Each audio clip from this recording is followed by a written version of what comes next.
नमस्कार दोस्तों संविधान और आरक्षण पलटने के मुद्दे ने चुनाव पलट दिया।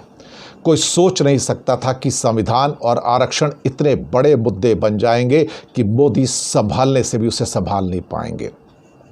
बहुत नैरेटिव सेट करने की कोशिश की, मांस मटन मच्छी ले आए, हिंदू मुसलमान ले आए, मंदिर मस्जिद ले आए, संविधान नहीं पलटेगा एश्योरेंस है, आरक्षण नहीं खत्म होगा एश्योरेंस है, मुसलमानों को रिजर्वेशन नहीं देंगे।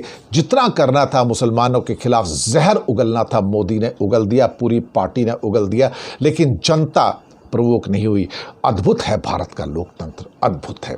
भारत के लोकतंत्र को उकसाने की कोशिश की गई, प्रवोक करने की कोशिश की गई मोदी के द्वारा और शाह के द्वारा कि एक और भारत के अंदर 2002 करवा दिया जाए, हिंदू मुस्लिम के सारे देश में दंगे करवा दिए जाएं, ताकि ध्रुवीकरण के नाम पर, पोलराइजेशन के नाम पर कहीं ना कहीं हम इस देश के अंदर वापस से वो हिंदुओं की पूरी मेजॉरिटी लेकर वापस आ जाएं। लेकिन भारत की जनता को सलाम है, नमस्कार है, प्रणाम है कि वो इस प्रवोक में, इस उकसावे में नहीं आए और उन्होंने अपना संयम और धैर्य बनाए रखा। मोदी के जितने पाखंड थे, जितने आडंबर थे, उन सब के झांसे में नहीं आए और भारत की जनता समझ गई ये शेख चिल्लियों की सरकार है।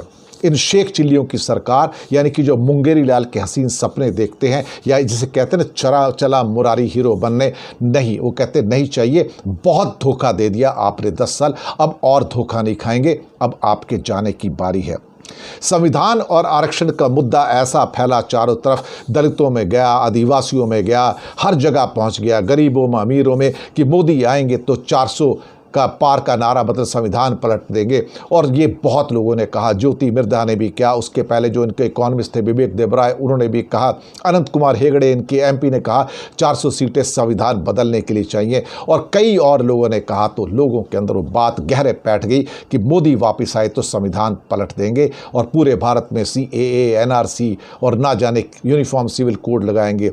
ये बातें अंदर तक घर कर गई कि आपकी आज़ादी छीन ली जाएगी, आपकी रोटी छीन ली जाएगी, आपका जिसे क्या कहते हैं ना, अपना धर्म और उसका आचरण करने का अधिकार छीन लिया जाएगा, आपका सब कुछ छीन लिया जाएगा।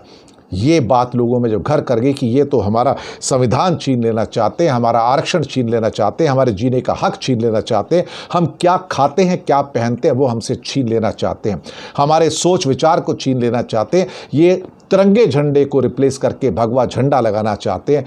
ये लोग चाहते थे कि भारत के अंदर दंगे फसाद हो जाए, लेकिन संविधान और आरक्षण का मुद्दा इतना गहरा उतरा कि मोदी के लिए और पूरी बीजेपी के लिए देखा जाए तो एक किस्म से वो एक फाइनल पॉइंट बन गया।